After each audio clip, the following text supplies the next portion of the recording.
हम शेषनाथ यादव की तरफ से तमाम भोजपुरिया समाज के बार बार प्रणाम बा, नमस्कार बा। एगो बाप बेटा रहे लो, तो बेटा बाप के कहू कर्म छोड़स ना। अब बाप तो बापे रहो, दूजो बढ़ के रहो। आ दोनों जना जब मूड बनावे लोग तो पूरा गांव के पता चल जाओ कि आज मूड बनल बा, आज कुछ होई। यही तरह एक दिन मूड बनावत रहे लोग, तब ले गांव का एगो सम्मानित व्यक्ति पहुंच गई ना। आप कहला कि का हो फलाना, तो हर लइकवा का भैया कहीं नौकरी वोकरी मिलल, बहुत दिन से बेचारा परेशान बा। तो लइकवा का बाबूजी का कहता ना, ए दादा लइकवा का नाम मतलब लइकवा तो महा हरामी, महा नालायक, महा निकम्मा हो गइल बा। वो दादा कहला कि ए भैया ए तरह लइकन के ना कहल जाला। तो का कहता ना लइकवा का बाबूजी, ए दादा तू ना जनबो, ये तना ही हरामी बा कि एकरी बारे में अब हम का बताएं। सुनो एकरी बारे में तो का बताओ तर लइकवा का बाबूजी, कुछ करता न धरता, कुछ करता न धरता, हुरता एक थरिए। एक बोरा क्रीम लगौलस तबो बाटे करिए, एक बोरा क्रीम लगौलस तबो बाटे करिए। एमे बीए पास, एमे बीए पास, कुछ जानेला न सुनेला। हई करब हऊ करब, हई करब हऊ करब, रोज भाव कलवे ही बांधेला। माकता धावता, पूछला पर कुछ ना बतावता। माकता धावता, पूछला पर कुछ ना बतावता। जहाँ जाता टेस्ट देवे, फेल होके आवता।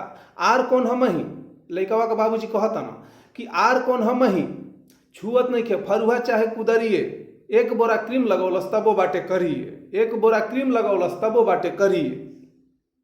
अब लइकवा का ई सुन के पारा एकदम चढ़ गई। कहता कि देखा फालतू बकवास मत कर, ठीक वो तने बोला, एकदम अपनी औकात में रह। का कहता लइकवा, तू बड़ा करिया हम गोर कैसे हो जाई, तू बड़ा करिया हम गोर कैसे हो जाई। तू खइबा दू थरिया, हम एको थरिया न खाई। तोहरे जैसन लोगवा लेहड़ा भर जन्मौले बा, तोहरे जैसन लोगवा लेहड़ा भर जन्मौले बा। 100 का भर्ती 1 लाख आदमी लाइन लगौले बा, 100 का भर्ती 1 लाख आदमी लाइन लगौले बा। तू ही नहीं खा दूसरों का बाप बानो, तू ही नहीं खा दूसरों का बाप बानो। देख ल कगरिए, बीड़ी सिगरेट तो के चाही रोज झरिए, बीड़ी सिगरेट तो के चाही रोज झरिए। इतना सुन के बाप का भी पारा चढ़ गई। कहता ना हई देखा हो, एक पढ़ौली लिखौली, पाल पोस के बड़ कैली, एकर भाषा देखा हो, एक कौन भाषा बोलता।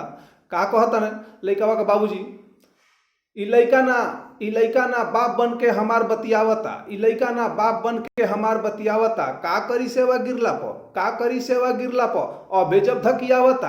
गाय भैंस बानी छोरी दूही गारी हमही, गाय भैंस बानी छोरी दूही गारी हमही। एको बेर ना पूछे आके बैठल रहेला लंगही, एको बेर ना पूछे आके बैठल रहेला लंगही। एकर चाल चलन डुबा दे खानदान का पगड़िए, एकर चाल चलन डुबा दे खानदान का पगड़िए। एक बोरा क्रीम लगौलस तबो बाटे करिए, एक बोरा क्रीम लगौलस तबो बाटे करिए। अब लइकवा तो एक दम गरम हो गई। कहता कि देखा अब फालतू बोलब तो तू पूरा तोहर पोलवे खोल आ सुन। अब तू का कहता लइकवा, कितना सेवा कैला दादा का हम जानीला, कितना सेवा कैला दादा का हम जानीला। बेच द गाय भैंस जब छोरीला न बांधिला, बेच द गाय भैंस जब छोरीला न बांधिला।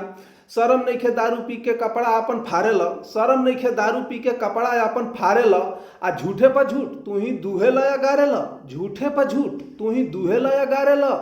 24 घंटा मुँह में तोहरी रहता गरिए, 24 घंटा मुँह में तोहरी रहता गरिए। आ बीड़ी सिगरेट तो के चाही रोज झरिए, बीड़ी सिगरेट तो के चाही रोज झरिए।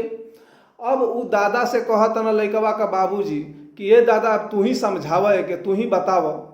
अभी देखो कितना आवारा हो गई बा। तो उ दादा कहता ना कि ये भैया हम का समझाएं, यहाँ तो पूरा सिस्टमे गड़बड़ बा। का कहता ना कि लइका के तू पहले ही अपनी छोटे पर बड़ जेठ से ना मना कैला जब लड़े तो, और तू ललकारत रह कि लड़ भैया लड़, जवाब द सट सट। केहू अगर बड़ो जेठ बोलता तो सट से जवाब द। तो आज तो तोहरो बतिया कही लइकवा जवाब देवे लागल ना। तो उ दादा का कहता ना, जेठ बड़ से लड़ बाबू बचपन से इहे सिखैब, जेठ बड़ से लड़ बाबू बचपन से इहे सिखैब। तो जेवन संस्कार देब तेवने न पैब, जेवन संस्कार देब तेवने न पैब। का कहीं लइकवा के, का कहीं लइकवा के तोहार खुदे हिसाब गड़बड़ाइल बा। अरे का कहीं लइकवा के तोहार खुदे हिसाब गड़बड़ाइल बा। इहवा तो मर्यादे नहीं खे। उ दादा कहता न कि इहवा तो मर्यादे नहीं खे, इहवा तो मर्यादे नहीं खे, पूरा बनकी धराइल बा। इहवा तो मर्यादे नहीं खे, पूरा बनकी धराइल बा। हम का समझाई जब बिगड़ल बा पहले से डहरिए। हम का समझाई जब बिगड़ल बा पहले से डहरिए। बीड़ी सिगरेट तोहके चाही रोज झरिए। बीड़ी सिगरेट तोहके चाही रोज झरिए। एक बोरा क्रीम लगौलस तबो बाटे करिए। एक बोरा क्रीम लगौलस तबो बाटे करिए। नमस्कार, प्रणाम।